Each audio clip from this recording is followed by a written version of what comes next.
Today we're going to be looking at 14 sneaky starts for week 6. We're going to go game by game, matchup by matchup, and try to predict that jabroni player who provides fantasy production, that player that you're not thinking about, because we see a few of those every week. Of course, I'm going to be locked down picking game by game, so a lot of these are not going to hit, but we're trying to think outside the box, look at the game script, think about those lesser known players who could provide fantasy production just by what's happening on the field on Sunday due to random circumstances, due to how the flow of the game is going, and try to find some players that we can throw in the backup of our lineups or in DFS for FanDuel and DraftKings. But what you need to do right now is click that subscribe button. Tap it with your finger on your phone or click it with your mouse. Stop missing out on the deep dives that we do on the waiver wire every day. We also do multiple videos on the waiver wire. We also help you set those lineups. We help you with trades and everything else with the advanced metrics that we dig up for you guys. Click that button. Stop missing out. Let's look at the first matchup here. And we got the Baltimore Ravens at the Tennessee Titans. The Ravens will be on the road. Titans got a tough run defense. They create a little bit of a pass funnel. A lot of teams like to throw on them, and we see that in the numbers.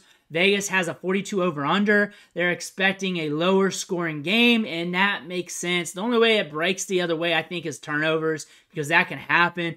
But more than likely, a slower-paced game here. Both teams run a lot of clock. We definitely could see that. But with this game being a pass funnel, let's see Nelson Aguilar. Let's see what he can do. He's getting a 13.3 average depth of target. He's getting deep balls thrown his way. He's only getting a few targets a game, but he's running a lot of routes, seeing some opportunity.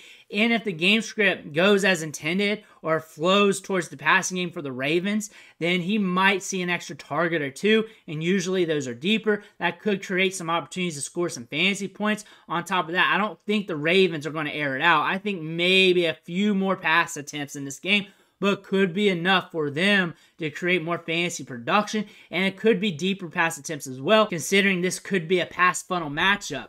To our next matchup here, the Washington Commanders at the Atlanta Falcons, and this is a game that could break either way. Vegas has it as a low-scoring game, 42 over-under, but we can see the Commanders push the pace a little bit. We've seen that in a few matchups.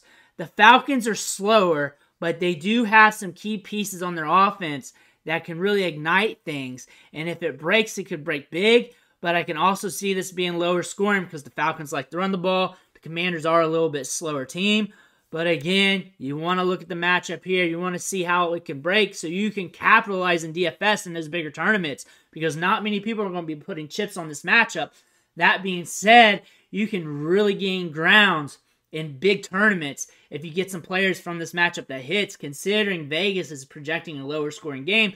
So if it breaks, because it could, then you could find some players here that can really help you jump the tournament rankings. But looking for a redraft here, you may want to look at Jahan Dotson. A lot of people are dead on him. A lot of people are done. 6 targets a game still.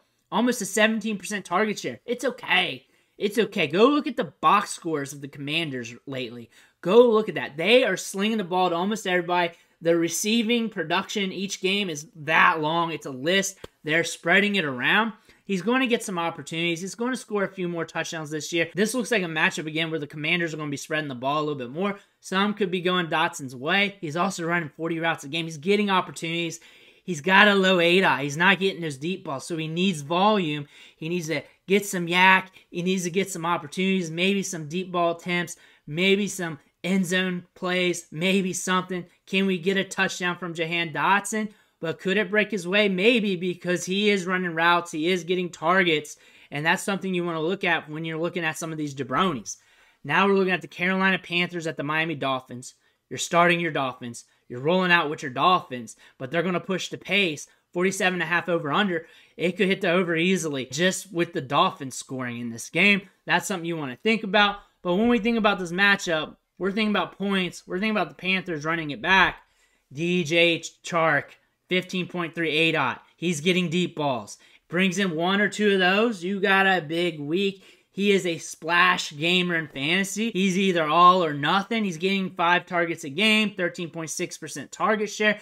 The ball's getting funneled around between Thielen and Mingo, but still, the Panthers can get some fantasy points for us on the run back once the Dolphins are up. Now we're looking at the Vikings at the Bears. This one could be an ugly one, but it's got a 43.5 over-under. Vegas is saying it could be lower scoring, which more than likely could happen. Vikings could be a little bit slower with Jefferson out. That makes a lot of sense. The Bears are down running backs, and the Bears are the Bears. And when they move the ball, they're a little bit slower, a little bit more methodical, more like running the clock per se. But it could break, and we want to think of ways outside the box how this game script could break. The Vikings' identity is moving the ball quickly. 4th in pace last year, about 4th in pace right now. 2nd in league in seconds between plays, 23.7 if I remember right. The Bears are slower paced, but they can get yards in bunches. If the opportunities are there, you can throw on the Vikings. You can throw deep balls on them all day. Everybody can do that last year, this year. We've seen that all season long. This game script could break on us. I could see how Vegas could be wrong here. That being said, Darnell Mooney's cheap. Cheap guy to put up there, especially in DFS. 3.2 targets per game, 11.3 target share. You don't trust that, but you like the average depth of target here. You like that he's getting deep balls. And in a game where the Vikings are struggling covering the deep ball, maybe you want to look at Darnell Mooney as a hope and prayer. Now we're looking at the Seattle Seahawks at the Bengals. You're starting your Bengals wide receivers here. They're running routes. Seattle Seahawks might put up some points on the run back. Vegas is saying, hey, this could be high scoring. This could be low scoring. It could be middle of the road with a 44.5 over under. Spread's pretty tight. So we're looking at a good matchup here. This should be a fun one to watch. That being said, Jackson Smith-Njigba, he's not far off from DK Metcalf and Lockett in targets. He's only a few off from them on the total for the year. 5 targets a game, still pretty good for a rookie. He's getting opportunity. He's only running 23 routes a game, and his ADOT's really low. He's not getting deep balls. But maybe we catch him getting some ancillary targets, some progression funnel, as the Bengals are kind of tight in fantasy production. The wide receivers are tighter in the passing game. Maybe Geno Smith has to go through his progressions a little bit more, wheel it down to Jackson Smith-Njigba a couple of times, and maybe get you a couple extra catches in this game. Now we're looking at the Niners at the Browns, and there's not many players in this game I want to start. But the sneaky options are going to be on the Browns because their quarterback's out. PJ Walker is going to be in as the starter here. Interesting because we're playing the Niners, one of the best defenses in football. The Browns have one of the best defenses in football. And you know what? This could be ugly. It's going to be hard to trust any Browns. But the sneaky options are going to be on the Browns because no one's going to trust it. So who could we look at here to be a sneaky option? Who could we be looking at? Maybe Elijah Moore. He's getting opportunity. He hasn't been hitting, but he's still getting targets. 7.3 per game, 21% target share. That's a wide receiver you want on the back end of your roster because he can hit on plus matchups, especially when you got a quarterback in. DTR is not going to be in. It's going to be PJ Walker. PJ Walker, the XFL standout, but still, what if he has to go through his progressions, work the short game, go to Elijah Moore a little bit more, get him some targets, maybe racks up a couple catches in this one.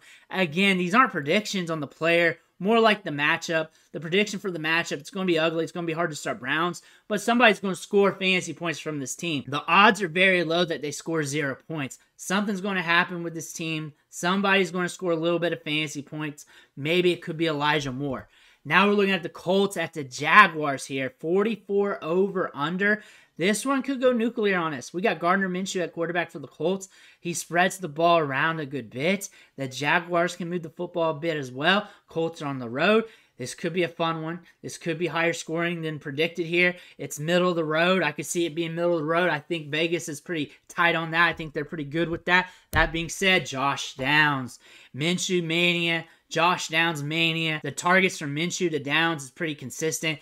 Downs has a 20% target share, seeing almost 7 targets a game, running 30.6 routes per game. I see this as a good option in fantasy. Now we're looking at the Saints at the Texans here. Vegas has a 42 over-under. The Texans are going to be banged up at wide receiver. The Saints are very good at covering wide receivers. That's going to be fun to watch. That's going to be a good matchup here. But I could also see them hitting the over. And the reason why I could see that is the Saints can push the football downfield. They throw it deep, which means if they can get rolling, the Texans got to keep up with that, and this could be a higher scoring affair. I get it. It's harder to pass on the Saints. You got Lattimore there, but again, volume speaks, volume talks, and volume has a chance to break this game script.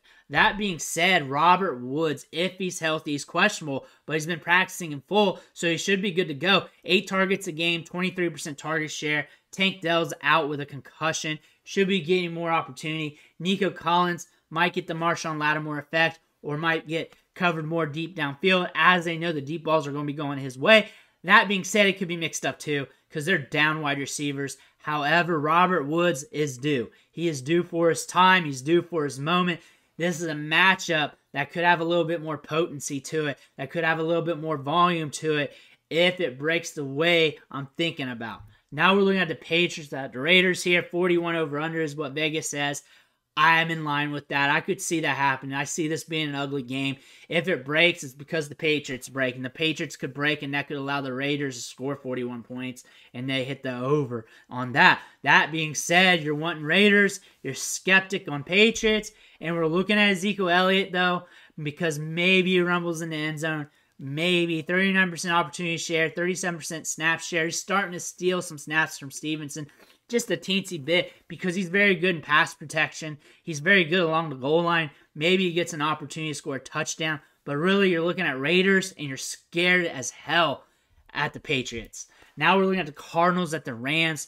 49 over under. This could be a high-scoring game. This could be the game of the week for fantasy, as we got the Rams who like to push the pace. And the Cardinals is a weird team because they try to roll with you. They try to roll with the game script. They'll try to roll with the Rams. They'll try to keep it slow if they can keep it slow. But I see this being a weird game script where it pops off a good bit. That being said, Michael Wilson, because I see the Rams pushing the pace. I see Dobbs having to put it in the air a little bit more, having to go through his progressions, and he's running a lot of routes. 75.9% of the routes ran by him. He's 26.4 routes per game, getting a lot of opportunity. The ADOT's high there at 13.5.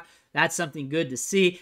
The targets will probably increase if the volume in this game increases, so we might see more like 5 targets in this game, more opportunities in this game. We know he can be productive. We know he's good around the end zone. He's got sticky hands, and if this game script breaks, and it should break, then he's going to be getting some more opportunities. Now we're seeing the Eagles at the Jets. 40.5 over-under by Vegas. Nasty game. Nasty game. I don't trust this game. It's hard to put players in your lineups. You kind of want to just start your studs and roll with it. That's about it when I think about this game. Well, you still got to pick a jabroni. And the jabroni we're going with is Allen Lazard, because it could be a little bit of a progression funnel here where Garrett Wilson might be covered in some instances, and it just goes to Lazard. He might get a couple extra targets in this game. And that's all I'm saying about that. He's also getting some deep targets as well. That could help his fantasy production. Now we're looking at the Detroit Lions at the Tampa Bay Buccaneers. They got a 42 over-under on this one. I think that's very low. I think this game script breaks. I think they score high. I know Baker Mayfield can push the ball downfield. I think the point projection is trying to be safe due to Mike Evans and the hamstring, but I think he's good to go. We saw him practicing on Friday. I think he's going to be in the lineup. I think Tampa Bay can push the field. I think Detroit can make it a little bit slower, especially if they can run the ball. The Tampa Bay defense is kind of tough against the run. This could be a pass funnel game on both sides. That being said, Jameson Williams, deep ball city, 3 targets last week. Can we get 3 deep targets this week? Can we get 5 deep targets this week? Amon-Ra St. Brown's back. They're going to use him to stretch the field to help Amon-Ra St. Brown.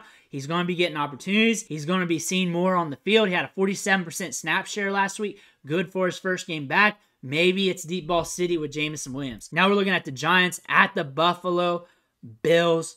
Bills are going to run through the Giants. Tyrod Taylor at quarterback. The Giants can't protect any quarterback back there. The Bills are going to run rampant. The Buffalo's going to roam. Got a low over-under here as Buffalo could score 50 points in this game. Could be an ugly one. Could be a very ugly one. That being said, Latavius Murray could get a goal line look, could score a touchdown. That's about it. It's a blowout. Maybe Damian Harris. Either one of those two. 2 players on this one. 2 players on this one because of the roll of the dice. Damian Harris is starting to eat into Latavius Murray's touches, though. I really wanted to point that out. That's one thing I had to bring up about these running backs because we were talking about Latavius Murray over the last few weeks because of those trends, but they're starting to change. Damian Harris is starting to get more touches. Watch the 2 running backs. Now it's to the Cowboys at the Chargers. Expect a lot of fireworks. In this one, Kellen Moore, revenge game. He's going to be bringing things out. The Dallas Cowboys need to get back, get right. So this is going to be a good game with a huge storyline here. 50.5 over-under. Tight spread. We're going to see some fireworks in this one. Quentin Johnson. We're coming off a bye week. We're coming off a bye week, so they got some strategy with them now, potentially. We see rookies hit after bye weeks usually. That's when the time you want to start projecting on rookies, after the bye, because we got an extra week to scheme them up, especially when there's opportunity. There's opportunity here. We lost Mike Williams. In week 4, he had 3 targets and a 12.5% target share. Ran 22 routes, 68% route participation rate. The ADOT is lovely here, 17.7. Coming out of a bye, might see extra targets due to the flow of the game. This could be a spot where he scores and sneaks some fantasy points on you. Those are 14 sneaky starts for week 6 as we go game by game and try to find the ancillary jabronis who could exceed expectations and score fantasy points. Let me know the jabronis you're starting this week. If you got questions setting lineups, drop them in the comments below. I'll try to get to them tonight. I want to thank you for watching. I'll catch you on the next video.